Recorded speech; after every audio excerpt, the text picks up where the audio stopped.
que bien sûr il y a des causes, mais il ne faut jamais désespérer, être optimiste jusqu'au bout et comprendre que Ash-Shafi, Allah tabaraka wa ta'ala, c'est lui qui guérit. Et il faut bien comprendre, ayyuha al-akhyar, que le fait de vouloir concrétiser At-Tawhid, ce n'est pas simplement le fait de se limiter à la lecture d'un livre qui a pour titre At-Tawhid, mais c'est de vivre avec At-Tawhid, d'avoir confiance en Dieu jusqu'au bout, d'être toujours optimiste et de t'en remettre à Dieu, même dans les plus difficiles des situations et les situations les plus critiques.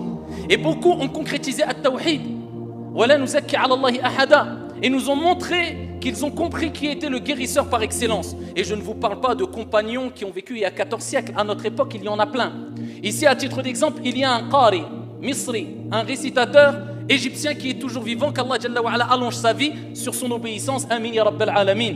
Il s'appelle Abdul Halim. Et lui, il nous raconte ce récit qui a eu lieu, si je ne me trompe pas, il y a plus de 20 ans ou 20 années en arrière. 20 années en arrière. Il y a 20 ans. Et il dit qu'il a été pris d'une maladie intense au foie. Il est parti chez le médecin, bien sûr, en utilisant les causes, c'est ce qui est demandé. Et après plusieurs analyses, eh bien, le médecin l'a convoqué. Et il lui a dit, malheureusement, je dois t'annoncer que ta maladie est irréversible. On ne peut plus rien faire. Ton foie ne fonctionne quasiment plus. Plus que cela, je suis obligé de te le dire et de te prévenir. Il ne te reste sûrement plus qu'un mois au plus à vivre. Alors le qari, le récitateur qui est toujours vivant, et ce récit est cité par lui-même il y a 20 ans en arrière, eh bien quand il est sorti de chez le médecin, bien sûr quelque part, pris d'émotion, pris de peur, c'est humain, nous sommes des êtres humains, mais avec une confiance sûre et complète en Allah subhanahu wa ta'ala, il s'est rendu chez son père et il lui a dit, j'ai été éprouvé et tu vas être éprouvé, je dois te raconter ce qui s'est passé. Le père lui a dit vas-y, et il lui a raconté ce qui lui est arrivé, et le père a dit alhamdulillah. At-tawakkul, as-sabr, al-thabat. C'est au moment où on apprend le malheur. C'est pas 5 heures après, c'est pas 2 jours après, c'est pas 1 an après. Il dit, la louange est Allah, il s'en est remis à son Seigneur tabaraka wa ta'ala. Et là le père lui a dit, eh bien toi tu es meilleur que beaucoup d'autres. Parce que d'autres personnes sortent le matin et ne reviennent pas le soir chez eux. Ils sont morts, tu as un accident ou autre, ils ne s'y attendaient pas. Contrairement à toi, Dieu t'a laissé 1 mois devant toi. C'est comme s'il te prévenait. Tu as 1 mois pour te rapprocher de ton Seigneur. Et là, son père a rappelé c'est quoi? L'amour d'Allah subhanahu wa ta'ala. Et le fait de se préparer pour l'au-delà. Il lui dit, oh mon fils, montre-moi maintenant à travers tes actions ce que tu vas préparer pour ton au-delà. Et il lui remonte le moral. L'optimisme. Toujours remonter le moral. Et il s'en est remis à Dieu. Et il a multiplié les invocations, la récitation du Coran, et Qiyamul Layl, et il est tombé malade. Ou il a reçu du moins cette annonce pendant le mois du Ramadan, alors qu'il présidait la prière pour Salat al-Tarawih. Et vers la fin du Ramadan, ici quand il a entendu cette nouvelle, eh bien il s'est retranché chez lui et il s'est consacré à ce qu'on appelle al-Khalwa. Il s'est isolé entre lui et son Seigneur tabaraka wa ta'ala. Et ce qu'il dit à ce moment-là est quelque chose de très intense. Il dit, j'ai fait plusieurs nuits, Qiyamul Layl, toutes mes nuits, ou la quasi-totalité de mes nuits, je l'ai passé en priant. Mais regardez ce qu'il dit, ce qui est très important. Il dit, je me souviens d'une dua, et je pense que c'est la cause de ma guérison. Il dit, lors du dernier tiers de la nuit, il n'a pas dit, j'ai invoqué Allah simplement. Il a dit, j'ai parlé à Allah. Et ça, c'est toute la différence. Il y a une différence entre invoquer Allah de façon mécanique et parler à Allah avec ton cœur. Et il dit, j'ai parlé à Allah et je lui ai dit, Ya Allah, tu sais que quand il y avait des malades, eh bien je me rendais chez eux et je récitais Al-Qur'an sur eux et par ta permission, ils guérissaient.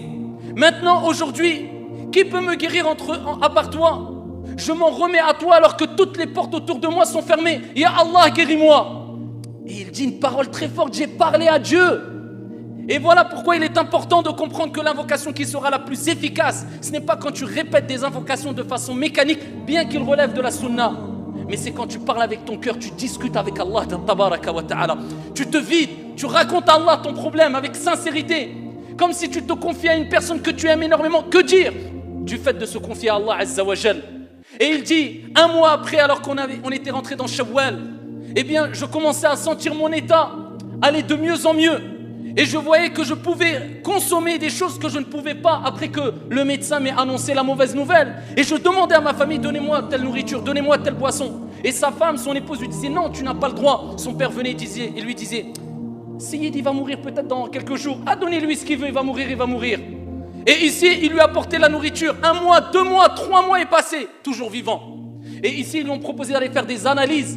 Et peut-être, bi'idhnillah azza wa jal, trouver une solution dans un autre pays. Et ils ont proposé ici de l'envoyer peut-être en France ou d'autres aux États-Unis. Il a akhiré. Et il y avait un grand hôpital aussi en Égypte. Plus tard, il s'est rendu en Égypte. Plusieurs mois après avoir fait les analyses, eh bien, le médecin convoque le patient et dit, il est où le malade? Il dit, c'est moi. Il dit, non, toi, tu n'es pas malade. Où est le malade? Il dit, c'est moi qui est malade. Il dit, écoute bien, on a fait toutes les analyses. Et ton foie, eh bien, a l'aspect d'un foie tout neuf, d'une personne qui a que quelques semaines. Ton foie, il n'a aucun problème. C'est pas toi qui es malade. Où est le malade? Ils sont partis dans un autre hôpital. Et dans d'autres hôpitaux. Et ils ont fait plusieurs analyses. Et ils ont tous dit la même chose. Tu n'as aucun problème. Ton foie est intact. 20 ans après, le ramadan dernier, de l'année dernière, il était encore dans une mosquée en train de présider la prière pour Salat al-Tarawih. Ce qui nous rappelle, ayyuha al-akhyar, que bien sûr il y a des causes, mais il ne faut jamais désespérer, être optimiste jusqu'au bout et comprendre que Ash-Shafi, Allah tabaraka wa ta'ala, c'est lui qui guérit. Et wallahi, combien de personnes, ne serait-ce qu'avec leur morale en béton, avec leur optimisme, par la permission d'Allah, ils ont guéri. وإن يمسسك الله بضر فلا كاشف له إلا هو وإن يمسسك بخير فهو على كل شيء قدير وهو القاهر فوق عباده وهو الحكيم الخبير